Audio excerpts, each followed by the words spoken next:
நல்லது பண்றதுக்கு அரசியலுக்கு வாங்கடா, கொள்ளை அடிக்கிறது கொலை பண்றதுக்கு மாடா அரசியலுக்கு. Left side OMR, right side ECR. நடுவுல உங்க step stone secret plots. Beach Resort Plots, just 24 lakhs onwards. Call 96268 99268. எத்தகைய குற்றங்களாக இருந்தாலும் மரண தண்டனை தீர்வல்ல, மரண தண்டனை ஏற்புடையதல்ல. இரட்டை மரண தண்டனை என்பது புரியல. செத்து போனவனை மறுபடியும் தூக்கி நிறுத்தி சடலத்தை ஏற்றுவானுங்களான்னு தெரியல. இரட்டை ஆயுள் தண்டனை கேள்விப்பட்டிருக்கோம். ரெட்டை மரண தண்டனை எது கொடுத்தாங்கன்னு தெரியல. அவங்க தப்பிச்சிடக்கூடாதுன்றதுல நீதிபதி அவர்கள் கண்ணும் கருத்துமாக தெளிவாக இருக்கிறார். அது மட்டும் தெரியுது. இந்த விஷயத்தில் இவர்கள் குற்றவாளிகள் என்பதில் நம்ம யாருக்கும் மாற்று கருத்து இடம் இருக்க முடியாது. சிபிஐ இந்த வழக்கை மிக சிறப்பாக நடத்தி அவர்கள் குற்றவாளிகள் என்று நிரூபித்திருக்கிறது.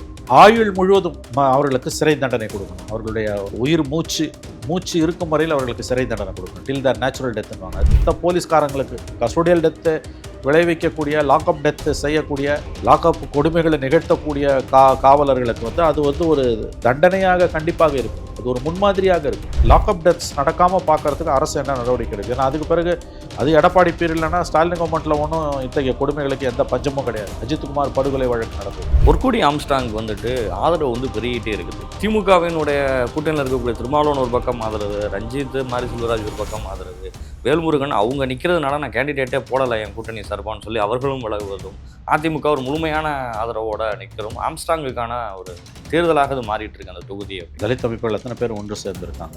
அவர் வெற்றி பெற்று சட்டமன்றத்துக்கு போவது ஜனநாயகத்துக்கு நல்லது. இந்த என்ன சொல்கிறாங்க, 2 ஸ்டேட்டும் ஒரே நேரத்தில் எலெக்ஷன் போகுது. நீ 500-600 அதிகாரிகளை மாற்றிருக்காங்க, உன் ஸ்டேட்டில் யாரையுமே மாற்றலை. அது எங்கள் மாநிலத்தில் அதிகாரிகள்லாம் தூக்கி உங்கள் மாநிலத்தில் போடுறாங்க அப்படின்னு அவர் பேசுவதில் ஓரளவு நியாயம் இருக்குது. இங்கே யாரையுமே மாற்றலை. எத்தனையும் எடப்பாடி லிஸ்ட்டு கொடுத்தாரு, விஜய் லிஸ்ட்டு கொடுத்தாரு, யாரையுமே நீங்கள் மாற்றலை. ஆனால் எப்படி நீங்கள் எங்கள் ஊரில் மட்டும் இதை மாற்றிருங்கன்னு அந்த அம்மா கேட்குறாங்க. பிஜேபியால் பாதிக்கப்பட்ட நம்பர் 1 மாநிலம் மேற்கு வங்கம், தமிழ்நாடு கிடையாது. அப்படி இருக்கும்போது அந்த மாநில முதலமைச்சர் தமிழ்நாடு திமுக முதலமைச்சரை பார்த்து சொல்கிறாருன்னா ஏன் திமுக அமைதியாக இருக்குது? ஏன் எந்த மந்திரியும் ரியாக்ட் பண்ணல? மமதா பானர்ஜிக்கு பதில் கொடுக்காமல் திமுக ஏன் மௌனம் காக்கிறது?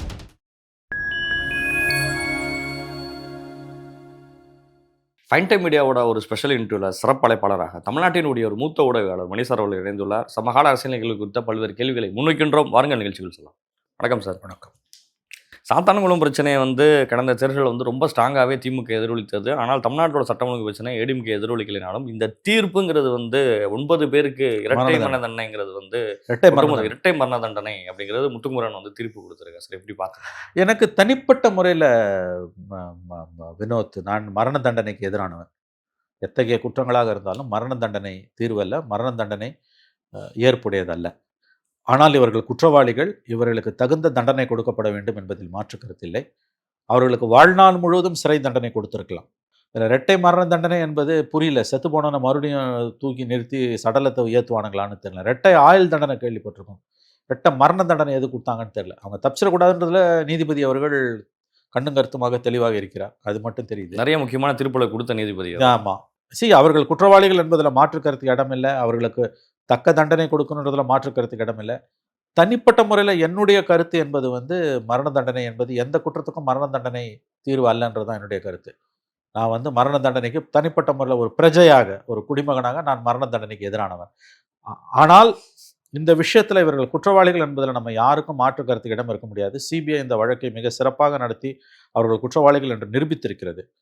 ஆயுள் முழுவதும் அவர்களுக்கு சிறை தண்டனை கொடுக்கணும். அவர்களுடைய உயிர் மூச்சு இருக்கும் வரையில் அவர்களுக்கு சிறை தண்டனை கொடுக்கணும். டில் த நேச்சுரல் டெத்துன்னு. அதாவது நமக்கு இருக்க பிரச்சனை என்னன்னா, இந்த ஆயுள் தண்டனையில் இந்தியாவில் பல விதமான கருத்துக்கள் நிலவுது. ஆயுள் தண்டனைனா 14 வருஷம்னு ஒரு கருத்து, 14 வருஷம் பொறுத்து நீங்கள் ரெவ்யூ போடலான்னு ஒரு கருத்து. இன்னொரு கருத்து என்னென்னா, ஆயுள் தண்டனைனா ஆயுள் வரைக்கும் தான் ஒரு கருத்து. இந்த மாதிரி மாறி மாறி இருக்குது. இப்போ ராஜீவ்காந்தி படுகொலையில் குற்றவாளிகள் என்று தீர்ப்பளிக்கப்பட்டவர்களில் 4 பேருக்கு மரண தண்டனையை கடைசியாக உச்சநீதிமன்றம் உறுதி செஞ்சது. ஆனால் ஒருத்தனை கூட தூக்கில் போடலை. 3 பேருக்கு மரண தண்டனையை உறுதி செய்து ஒருத்தரை கூட போடலை. ஏன்னா 32 வருஷம் அவங்க சிறையில் இருந்ததால் தப்பிச்சிட்டாங்க.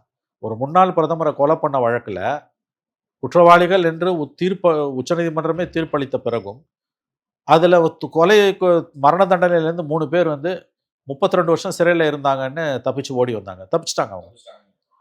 அதனால் அந்த மாதிரி இவங்க தப்பிடுவாங்கன்ற எண்ணத்தில் தான் இப்போ அதுக்கு பிறகு பல தீர்ப்புகள் இரட்டை ஆயுள் தண்டனை, இரட்டை மரண தண்டனை எல்லாம் போகுது. இதுக்கு வந்து ஒரு தீர்வு என்னன்னு கேட்டிங்கன்னா, சட்டங்கள்லையும் ஒரு தெளிவை ஏற்படுத்தணும். அதாவது ஆயுள் தண்டனைன்னா ஆயுள் முழுவதும் தான். அது ரெவ்யூ போடுறதுன்றது சில கேசஸுக்கு இல்லைன்ற மாதிரியான ஒரு ஒரு ஒரு அணுகுமுறையை கொண்டு வரணும் என்ன கேட்டிங்கன்னா. இப்போ உலகின் பல நாடுகளில் வந்து உங்களுக்கு வந்து மரண தண்டனை ஒழிக்கப்பட்டிருக்கு. நூற்றுக்கணக்கான நாடுகளில் மரண தண்டனை ஒழிக்கப்பட்டிருக்கு. இந்தியா மாதிரியான நாடுகளில் தான் அது இருக்குது. ரேரஸ்ட் ஆஃப் ரேர் கேஸ்ன்றாங்க. இந்த மரண தண்டனை ஒழிக்கப்பட்ட நாடுகளில் நீங்கள் பார்த்தீங்கன்னா வந்து அவன் ஆயுள் முழுவதும் வெளியில் வர முடியாது. இந்த மாதிரி வந்து ரெவ்யூ போடுறது, 14 வருஷம் பொறுத்து ரெவ்யூ, 20 வருஷம் பொறுத்து ரெவ்யூ. ரஜீவ் கொலையாளிகள் விஷயத்தில் வந்து மரண தண்டனையை எதிராக அவங்க உச்சநீதிமன்றம் மரண தண்டனை உறுதிப்படுத்தின பிறகு குடியரசுத் தலைவர்களுக்கு அவங்க போட்ட கருணை மனு 11 ஆண்டுகள் நிலுவையில் இருந்து ரத்து ஆனதால தான் காலதாமத்தின் அடிப்படையில் அவங்களுக்கு வந்து மரண தண்டனை கொடுக்குறாங்க. அதுக்கு பிறகு அது உச்சநீதிமன்றத்தில் மேலும் கீழும் விவாதங்களை நடத்தி என்னென்னமோ ஆர்குமெண்ட்டை வச்சு ஆயுள் தண்டனையாக குறைக்குது. அப்புறம் விடுதலையாகவே ஆகுறாங்க அவங்க. இப்போ இந்த மாதிரியான லூப் ஹோல் இருக்கக்கூடாது. நீங்கள் இந்த கண்டிப்பாக சாத்தாங்குளம் கஸ்டோடியல் டெத்தில் அந்த 9 பேரும் சாகும் வரையில் சிறையில் இருக்க வேண்டும். ஏன்னா அது வந்து மற்ற போலீஸ்காரங்களுக்கு கஸ்டோடியல் டெத்து விளைவிக்கக்கூடிய லாக்அப் டெத்து செய்யக்கூடிய லாக்அப் கொடுமைகளை நிகழ்த்தக்கூடிய காவலர்களுக்கு வந்து அது வந்து ஒரு தண்டனையாக கண்டிப்பாக இருக்கும். அது ஒரு முன்மாதிரியாக இருக்கும். அதனால் அது வந்து நம்ம வந்து அவர்கள் குற்றவாளிகள் என்பதில் மாற்றுக்கருத்துக்கு இடமில்லை. இந்த வழக்கை திறம்பட சிபிஐ நடத்தி குற்றங்களை நிரூபித்திருக்கிறது. அதில் குறிப்பாக வந்து அன்னைக்கு டியூட்டியில் அங்கே இருந்த ஒரு பெண் காவலருடைய வாக்குமூலம், அவர் நேரடியாக அதை பார்த்திருக்கிறார். அந்த வாக்குமூலம் பார்த்தீங்கன்னா வந்து முக்கியமான ஒரு சாட்சியமாக இருந்திருக்கிறது.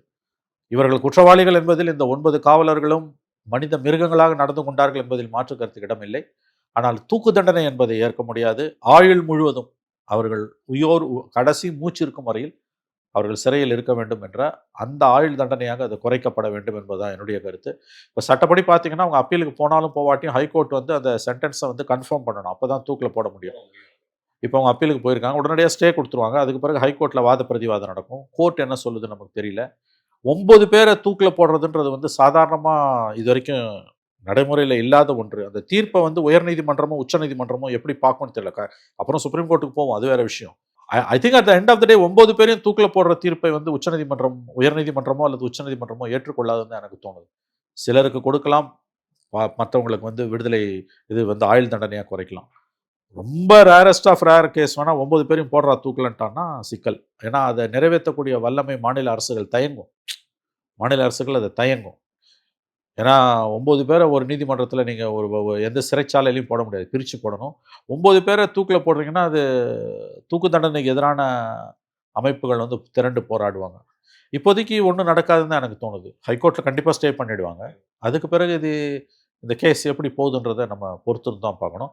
இன் பிரின்சிபல் இதில் நம்ம கவனிக்க வேண்டிய விஷயம் என்னென்னா, லாக்அப் டெத்ஸ் நடக்காமல் பார்க்கறதுக்கு அரசு என்ன நடவடிக்கை எடுக்குது. ஏன்னா அதுக்கு பிறகு அது எடப்பாடி பேர் இல்லைன்னா ஸ்டாலின் கவர்மெண்ட்டில் ஒன்றும் இத்தகைய கொடுமைகளுக்கு எந்த பஞ்சமும் கிடையாது. அஜித்குமார் படுகொலை வழக்கு நடந்தது, அதில் அவங்களே கவர்மெண்ட்டே சிபிஐ கொடுத்துடுச்சு. இப்போ அதுலேருந்து பாடம் கற்றுக்கலாம். இந்த 6 பேரை வந்து இவங்களும் என்ன பண்ணுறது, இவங்களையும் தூக்கில் தான் போடணும், தீர்ப்பு வரும். ஒருத்தனையும் போட முடியாது கட்சியில். ஆகவே இவர்கள் வந்து ஆயுள் முழுவதும் சிறை தண்டனையை அனுபவிக்கக்கூடிய விதமான தீர்ப்புகள் தான் தேவைப்படுகிறது. 2வது முக்கியமானது, இதை விட முக்கியமானது, லாக்அப் டெத்ஸ் இல்லாமல் தமிழக காவல்துறையை திறம்பட நடத்துவது எப்படி என்பது பற்றி டிஜிபியும் உயர்காவல் அதிகாரிகளும் முடிவு செய்வது. பொற்கொடி ஆம்ஸ்ட்ராங் வந்துட்டு ஆதரவு வந்து பெருகிட்டே இருக்குது. திமுகவினுடைய கூட்டணியில் இருக்கக்கூடிய திருமாவளவன் ஒரு பக்கம் ஆதரவு, ரஞ்சித் மாரி செல்வராஜ் ஒரு பக்கம் ஆதரவு, வேல்முருகன் அவங்க நிற்கிறதுனால நான் கேண்டிடேட்டே போடலை என் கூட்டணி சார்பான்னு சொல்லி அவர்களும் விலகுவதும், அதிமுக ஒரு முழுமையான ஆதரவோட நிற்கிறோம். ஆம்ஸ்ட்ராங்குக்கான ஒரு தேர்தலாக அது மாறிட்டு இருக்கு அந்த தொகுதியை. அப்படி பார்க்கணும். இப்போ இன்னும் 14 நாள் இருக்குது. கேம்பெயின் எப்படி போகுது, தலித் அமைப்புகள் எத்தனை பேர் ஒன்று சேர்ந்துருக்காங்க, திமுகவோட இப்போ இருக்க சிட்டிங் எம்எல்ஏவோட செயல்பாடுகள் அங்கே மக்கள் மத்தியில் திருப்திகரமானதாக இல்லை. அதனால தான் அவங்களே கேண்டிடேட்டை மாற்றிருக்காங்க. அவன் கவி இல்லாமல் வேற ஒருத்தர் யாரை மாற்றிருக்காங்க. திமுகவுக்கே வந்து அவங்க ரொம்ப வீக் கான்ஸ்டிடுவன்சிஸில் ஒன்றா தான் அது இருந்துகிட்டு இருக்குது. அவங்க ஒரு இன்ட்ரெஸ்டிங்கான கேண்டிடேட்டை தான் வந்து சேர்ந்துருக்காங்க. பார்க்கலாம் அவங்க எப்படி கண்டெஸ்ட் பண்ணுறாங்க, என்ன பிரச்சாரங்களை மேற்கொள்கிறாங்கன்னு. அவர் வெற்றி பெற்று சட்டமன்றத்துக்கு போவது ஜனநாயகத்துக்கு நல்லது. நிச்சயமாக மம்தா பானர்ஜி அவர்கள் சொன்ன விஷயம் தான் ஒரு டாப்பிக்காக மாறிச்சு. ராகுலும் ஸ்டாலினும் வந்து பாஜகவோட கான்டாக்டில் இருக்காங்கன்னு சொன்ன விஷயம் சார். அவங்க பேர் சொன்னது வந்து ராகுல சொல்லலை, ஸ்டாலினும் காங்கிரஸும். அது பார்த்தீங்கன்னா அதுக்கு திமுக தரப்புலேருந்து எந்த எதிர்வினையும் வரல. காங்கிரஸ்லேருந்து செல்ல பெருந்தகை வந்து பதில் கொடுக்குறாரு, இன்னைக்கு ஸ்டேட்மெண்ட் கொடுத்துருக்காரு. கொடுத்துருக்காரு. எதுக்கு அவர் கொடுக்குறாரு? திமுகவுக்காக குரல் கொடுக்க வேண்டிய அவசியம் செல்ல பெருந்தகைக்கு என்ன வந்தது? திமுகலேருந்து எல்லாரும் சைலண்டாக இருக்காங்க, யாருமே பேசல. யாருமே மம்தா பேசல. பத்தி மம்தாவுக்கு எதிராக அவங்க திமுகலேருந்து யாருமே வாய் திறக்கல. அந்தமா என்ன சொல்கிறாங்க, 2 ஸ்டேட்டும் ஒரே நேரத்தில் எலெக்ஷன் போகுது, நீ வந்து 500-600 அதிகாரிகளை மாற்றிருக்காங்க, உன் ஸ்டேட்டில் யாருமே மாற்றலை, அது எங்கள் மாநிலத்தில் அதிகாரிகள்லாம் தூக்கி வந்து உங்கள் மாநிலத்தில் போடுறாங்க அப்படின்றாங்க. அவர் பேசுவதில் ஓரளவு நியாயம் இருக்கிறது. இங்கே யாரையுமே மாற்றலை. எத்தனையும் எடப்பாடி லிஸ்ட்டு கொடுத்தாரு, விஜய் லிஸ்ட்டு கொடுத்தாரு, யாரையுமே நீங்கள் மாற்றலை. ஆனால் எப்படி நீங்கள் வந்து எங்கள் ஊரில் மட்டும் இதை மாற்றுறீங்கன்னு அந்த அம்மா கேட்குறாங்க. இதில் இன்ட்ரெஸ்டிங்கான பார்ட் என்னென்னா வந்து பிஜேபியோட ஸ்டாலினுக்கு உறவு இருக்கிறது அண்டர்ஸ்டாண்டிங்னு சொல்லும்போது திமுகலேருந்து ஏன் ரியாக்ஷனே பண்ணலை? இது ஒரு ஸ்ட்ராங் சார்ஜ். நீங்கள் அமைதியாக கடந்து போகிற விஷயம் கிடையாது. இல்லை யாரும் தெரில போகிறவங்க சொல்கிறாங்க, அல்லது லெட்டர் பேட் பார்ட்டி சொல்லுதுன்னா நீங்கள் கடந்து போகலாம். சொல்கிறவங்க உங்களை மாதிரியே ஒரு மாநிலத்தோட முதலமைச்சர், இந்தியா கூட்டணியில் முக்கியமான அங்கம் வகித்தவர், பிஜேபி எதிர்ப்பில் மிக கடுமையாக இருக்கக்கூடியவர், திமுகவை விட கடுமையாக இருக்கக்கூடியவர். எஸ்ஐஆரால் வந்து அங்கே கிட்டத்தட்ட 1 கோடி பேர் வாக்களிந்திருக்கிறார்கள். 12% வாக்குகள் நீக்கப்பட்டிருக்கின்றன. பிஜேபியால் பாதிக்கப்பட்ட நம்பர் 1 மாநிலம் மேற்குவங்க, தமிழ்நாடு கிடையாது. அப்படி இருக்கும்போது அந்த மாநில முதலமைச்சர் தமிழ்நாடு திமுக தலைவர் முதலமைச்சரை பார்த்து சொல்கிறாருன்னா ஏன் திமுக அமைதியாக இருக்குது? ஏன் எந்த மந்திரியும் ரியாக்ட் பண்ணல? வழக்கமாக இந்த மாதிரி யாராவது இப்போ சீனியர் மந்திரிங்க பேசுவாங்க, இல்லை கட்சியிலேருந்து எம்பிஸ் திருச்சி சிவா, டிஆர் பாலு யாராவது பேசுவாங்க. மமதா பானர்ஜிக்கு பதில் கொடுக்காமல் திமுக ஏன் மௌனம் காக்கிறது? ஓரளவுக்கு அப்படியே சைலண்ட் ஆயிட்டாங்க முழுசா. அப்படியே கடந்து போகிறாங்க. அண்ணாமலை வந்து டெல்லி பயணம், தமிழ்நாடு தேர்தலில் வந்துட்டு வேட்பாளர் அறிவிச்சதுலேருந்து ஒரு டோட்டலாக அப்செட்டில் இருக்கார். ஒரே ஒரு தொகுதி மட்டும் தான் பிரச்சாரம் பண்ணியிருக்காரு, சிவகங்கையில் மட்டும். நயினாரும் அவருமே வந்துட்டு எந்த இடத்துலையுமே வந்துட்டு இவரையும் அவர் பேசுறதில்ல, அவரும் இவரை பேசுறது இல்லை. ஆனால் தொடர் அதிருப்தியில் அண்ணாமலை இருந்துட்டு இருக்கார். அப்படிங்கிறத எப்படி பார்க்குறீங்க? தெரியலங்க. நேற்றை கூட ஒரு சிறப்பு விமானத்தில் டெல்லிக்கு போயிருக்கிறார்ன்றாங்க. தேர்தல் நேரத்தில் அவர் பிஜேபி வேட்பாளர்களுக்கு எதிராக பணியாற்ற மாட்டார் என்று நான் நம்புகிறேன். இப்படி பணியாற்றினால் அது பிஜேபிக்கு கொஞ்சம் நெஞ்சம் இருக்க வாய்ப்பையும் கெடுக்கும், திமுக லாபமாக முடியும். இந்த நேரத்தில் அண்ணாமலையை எப்படி கையாளுவது என்பது பிஜேபிக்கு ஒரு சவாலாக உருவெடுத்து கொண்டிருக்கிறது.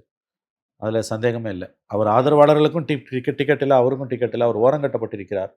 அப்போ அவர் வந்து தன்னுடைய செல்வாக்கை பயன்படுத்தி ஏதாவது உள்குத்து அரசியல் பண்ணுவாரே ஆனால் அது கண்டிப்பாக என்டிஏவுக்கு பாதிப்பைத்தான் ஏற்படுத்தும். இதை தடுப்பது தான் இன்றைக்கி பிஜேபிக்கு சேலஞ்ச். ஐ திங்க் அதுக்கு தான் அவர் நேற்று அழைத்திருக்கிறார்கள். அவர் சிறப்பு விமானத்திற்கு டெல்லி விரைந்திருக்கிறார். நிதின் நபீனை சந்திக்கிறார், கட்சித் தலைவர்களை சந்திக்கிறான்றாங்க. இன்றைக்கு அவர் அங்கே போகிறாரு, பார்க்கலாம் அவர் அடுத்து என்ன பண்ண போகிறார். தென்றலாக இருக்கக்கூடிய தெற்கு வந்து புயலாக மாறும்னு சொல்லியிருக்காரு திமுகவினுடைய தலைவர். மறுசீரமைப்பு, தொகுதி மறுசீரமைப்பு வந்து எந்த வகையில் வந்திருந்தாலும் சரி, அதை நான் வந்துட்டு இரும்பு கரம் கொண்டு எதிர்த்து நிற்பேன் அப்படின்னு சொல்லி ஸ்டாலின் பேசியிருக்காரு சார். எப்படி பாருங்க? அது ஒரு சிக்கல் தாங்க. ஏன்னா நம்முடைய தொகுதிகள் வந்து இப்போ நமக்கு வந்து 40 தொகுதி 60 தொகுதி ஆகுதுன்னா, அவங்களுக்கு யூபிக்கு வந்து 80 தொகுதி 120 தொகுதியாக மாறும். 800 சீட்டுக்கு மேலே போகுது. நம்முடைய பிரதிநிதித்துவம் குறையுது. அது ஒரு பிரச்சனை தான். குடும்ப கட்டுப்பாட்டை வந்து ரொம்ப திறம்பட நிறைவேற்றி இந்தியாவோட மக்கள் தொகை வந்து கட்டுக்கடங்காமல் போகாமல் ஒரு ஸ்திரப்படுத்தப்பட்ட ஒரு நிலைக்கு வந்ததில் தென் மாநிலங்களோட பங்களிப்பு என்பது மிக முக்கியமானது. 1971 50 ஆண்டுகளுக்கு மேலாக தென் மாநிலங்கள், குறிப்பாக தமிழ்நாடு போன்ற மாநிலங்கள், கேரளா போன்ற மாநிலங்கள் இதில் மிக சிறப்பாக பணியாற்றி இருக்கின்றன. இன்றைக்கி அதற்கு பரிசாக நம்முடைய பிரதிநிதித்துவத்தை வந்து கூட்டுறோன்ற பெயரில் இப்போ 40 சீட் இருக்கவனுக்கு 60 கொடுக்கறதுக்கும் 80 இருக்கவனுக்கு 120 கொடுக்கறதுக்கும் வித்தியாசம் இருக்குது. ஸோ இது ஸ்டாலின் சொல்கிறது முக்கியமான பாயிண்ட். ஏற்கனவே இது சம்மந்தமாக அவர் 2 ஆண்டுகளுக்கு முன்பு இங்கே டீலிமிட்டேஷனுக்கு எதிராக ஒரு தென்மாநில முதலமைச்சர்கள் மாநாட்டை கூட கூட்டியிருந்தார். அவர் முயற்சி எடுத்துக்கொண்டு தான் இருக்கிறார். ஆனால் என்ன நடக்க போகுதுன்னு தெரியல. ஏன்னா 29லேயே வந்து மோடி அரசு மிகப்பெரிய மாற்றங்களை கொண்டு வந்துடும்ன்றாங்க. ராஜ்யசபாவில் சேஞ்ச் இருக்காது, ஆனால் லோக்சபாவில் இப்போ இருக்க 543க்கு பதிலாக 840 என்னமோ வரும்ன்றாங்க. அப்படிலாம் வந்ததுன்னா தென் மாநிலங்கள் தங்களுடைய பங்களிப்பை மத்திய ஆட்சி நிர்வாகத்தில் பெரிய அளவில் இழப்பார்கள் என்பது உண்மைதான். இந்த விஷயத்தில் ஸ்டாலின் அவர்கள் சொல்வது சரியான ஒரு பேச்சுன்னு தான் எனக்கு தோணுது. இறுதியான கேள்வி சார். விருப்பமனு அளித்தவர்கள் அனைவருக்கும் மக்கள் நீதி மையத்தினுடைய தலைவர் கமலஹாசன் அவர்கள் பணத்தை திருப்பி கொடுக்குறேன்னு இன்றைக்கி ஒத்துக்கிட்டார். இவர் நீண்ட எழுப்பறிக்கை பண்ணால் வேட்பாளருடைய விருப்பமனு அளித்தவருடைய கடுமையான போராட்டத்திற்கு அப்புறம் முதல்ல செஞ்சு தொலைச்சிருக்கலாம். கட்சியை பாய்காட் பண்ணிவிட்டு தேர்தலை பாய்காட் பண்ணிவிட்டு தேர்தல் நிதி எதுக்கு வச்சுக்கிற? நீ தேர்தலில் போட்டி போட்டுட்டு நீ வந்து சீட்டு கிடைச்சவங்களுக்கு மட்டும்தான், மற்றவங்களுக்கு பணம் கொடுக்க மாட்டோம்லாம் கிடையாது, யாருக்குமே நாங்கள் கொடுக்க மாட்டோம்னா அது லாஜிக். எல்லாருக்கும் சீட்டு கொடுக்க முடியாது. ஆனால் தேர்தலை நீங்கள் புறக்கணித்த பிறகு தேர்தலில் வேட்பு மனுன்னு வாங்கினது திரும்ப கொடுத்து தான் ஆகணும். இப்போ கொடுக்குறேன்னு முடிவு எடுத்திருக்காரு. நல்ல முடிவு. நிச்சயமாக சார். உங்களுடைய நேரங்களை ஒதுக்கி பல்வேறு கேள்விகளை பலத்து நன்றி சார். நன்றி சார்.